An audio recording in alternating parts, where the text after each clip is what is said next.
Mark, we'll turn our attentions to QPR v Huddersfield in a moment, but firstly, the closure of the transfer window. Incredible business done with 15 new signings in, 12 out. How pleased are you with the business you've done? Yeah, delighted with the backing we've received from the board and Les, etc. You know, it's a big turnover of players, but the decision was made that we had to freshen things up and add some energy, some youthfulness, some experience to the squad, and I think we've done that. So it's been a very busy time, but I think a very productive one as well.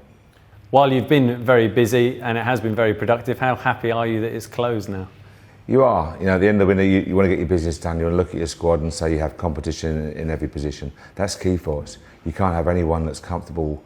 That's my shirt, irrespective of how I play. That can never be the case at QPR. So we've got competition, but you know, you always run the risk of clubs coming in for your players and create a difficult situation. So when the window does close, you can look at your squad and you're happy. Well, then you can breathe easy and move on. Does deadline day impact on preparations for a game? I think it's become a national event now, isn't it? Deadline day. You look at the way it's done now, and the activity in the last 3, 4, 5 days is quite incredible. So it impacts because everyone's aware of what's going on, and it's a filter process that something happens at the top of the pyramid and it goes all the way down.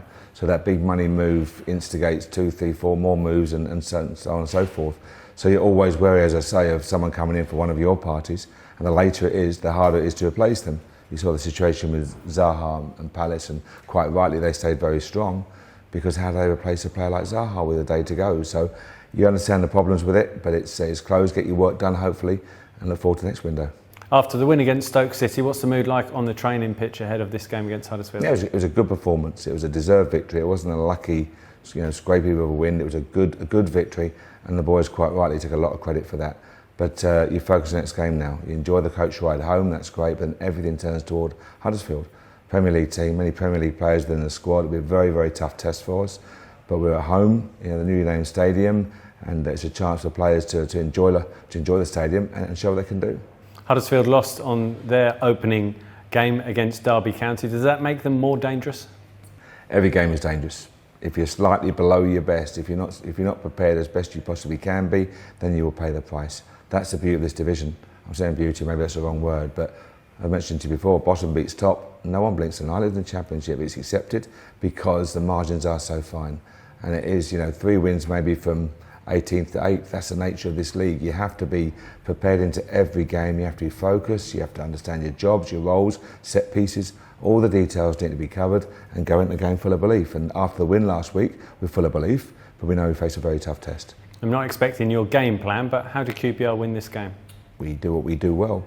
That's how we win the game plan. We move the ball quickly. We take care of the football. We first thought was to play forward and to be positive in decision making and to create chances and to take them. As basic as it sounds, football comes down to the creation of chances. Possession is irrelevant if you don't create good quality chances. So that's our job tomorrow, to stand up without the ball, to be organised, solid, compact, hard to break down. We regain it with intensity and then look to play. In terms of team news, obviously Lee Wallace was unavailable for the opening day. What's the situation, not only in regards to him, but the squad in terms of availability? No, we're good. Good to see Lee out in the grass this week. He's been more than frustrated, and he's a very talented player and brings a lot of experience to the team. But he's out in the grass. He's getting closer by the day, which is good news for us. And other than that, we're in okay shape. Jan had a slight pull. Jan Laka had a slight pull, so we've got to watch and see how he is. And likewise, Matty Smith had a bit of sickness as well, but hopefully he'll be fine as well. So we're in good shape. Medical team are working well. And it's a tough job picking a squad, which is what you want. Just finally, of course, it's the launch of the Kiyan Prince Foundation Stadium this weekend. Mark Prince was at the training ground on Thursday to speak with the squad. How much of an impact has he had, and does that add to the emotion for Saturday's game? No, I'll be very honest. You're always wary when people want to come and speak to the first team. You have to make sure, is it valuable, is it worthwhile, etc. What do the boys get out of the speech?